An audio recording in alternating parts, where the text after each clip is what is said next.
बच्चों, आज का टॉपिक लाए हैं भारतीय अर्थव्यवस्था का विकास में कृषि क्षेत्र। लास्ट वीडियो में आपने देखा था कृषि क्षेत्र के महत्व के बारे में और अर्थव्यवस्था के विकास के बारे में। कृषि क्षेत्र में जो पहली चीज आई वो थी भूमि सुधार, लैंड रिफॉर्म। भूमि सुधार, लैंड रिफॉर्म। आजादी के पहले भारत में विभिन्न तरह की कृषि प्रणालियां प्रचलित थीं और पहली थी स्थायी बंदोबस्त प्रणाली जो ब्रिटिश शासन काल में थी। महालवाड़ी प्रथा, रैयतवाड़ी प्रथा, ये 3 प्रथाएं प्रचलित रही। इन प्रथाओं के तहत बिचौलिए हुआ करते थे जिन्हें हम मध्यस्थ जमींदार कहते थे। वो ग्राम भर का लगान इकट्ठा करके सरकार के पास कर के रूप में पहुंचाया करते थे। यह व्यवस्था सन 1947 के पूर्व थी और 1947 में इन व्यवस्थाओं को समाप्त कर दिया गया। 1947 के बाद भारत ने जो भूमि सुधार वर्तमान तक किए उनके विषय में आज हम बात कर रहे हैं। सबसे पहली चीज है मध्यस्थों का उन्मूलन।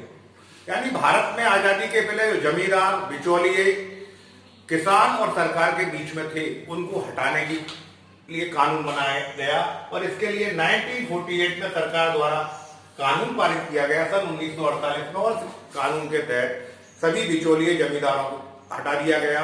किसान को जमीन का प्रत्यक्ष मालिक बनाकर सरकार ने उसके लिए 7 लगान निर्धारित करना तय किया।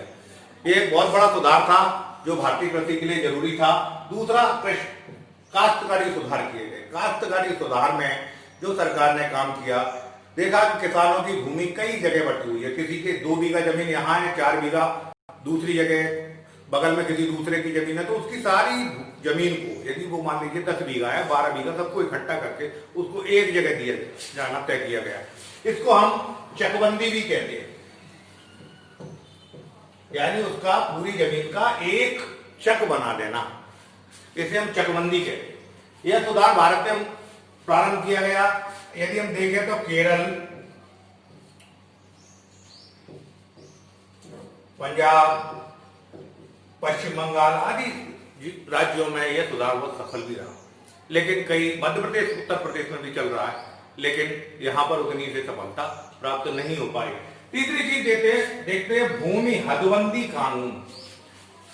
हमने देखा कि कई किसानों के पास बहुत अधिक जमीनें थी और कई के पास बिल्कुल भी जमीन नहीं थी, तो उस जमीन के लिए भूमि हदबंदी कानून सन 1972 में ला दिया गया। इसके तहत कृषि जोत, यानी एक किसान अधिकतम कितनी भूमि रख सकता है, उसको निर्धारित किया गया। अधिकतम एक परिवार कितनी जमीन रख सकता है, इसके निर्धारण की स्थिति राज्यों को दे दी गई और राज्य इसको अपने यहां भूमि की स्थिति के अनुसार निर्धारित करते हैं। सामान्य तौर पर यह 12 से 18 हेक्टेयर तक होती है। एक किसान अधिकतम इतनी भूमि रख सकता है। राज्यवार उनके अनुमान के अनुसार उनके आंकड़े अलग अलग हैं और राज्य अपने अनुसार निर्धारित करते हैं। नेक्स्ट है भूमि अधिग्रहण कानून। ये बहुत महत्वपूर्ण कानून है। सरकार ने देखा कि भूमि हदबंदी कानून लागू होने के बाद भी कई लोगों के पास 18-20 हेक्टेयर से बहुत अधिक 50-100 हेक्टेयर तक जमीन है। उन जमीनों को आज तक किसी ने कुछ किया ही नहीं।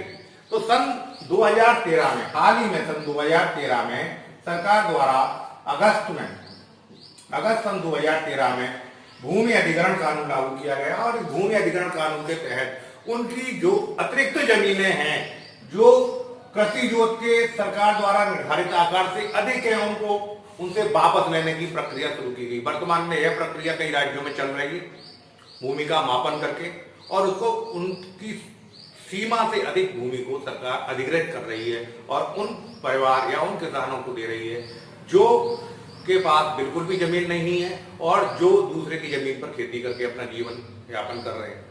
इन सबकी जरूरत सरकार को इसलिए पड़ रही है कि भारत में सीमांत कृषकों की संख्या, सीमांत कृषक जिनके पास 1 से 2 हेक्टेयर की जमीन है, सीमांत कृषकों की संख्या कुल कृषकों की संख्या में 78% है। यानी 78% जो भारत में सीमांत किसान है, यानी 1 से 2 हेक्टेयर पर कार्य कर रहे हैं।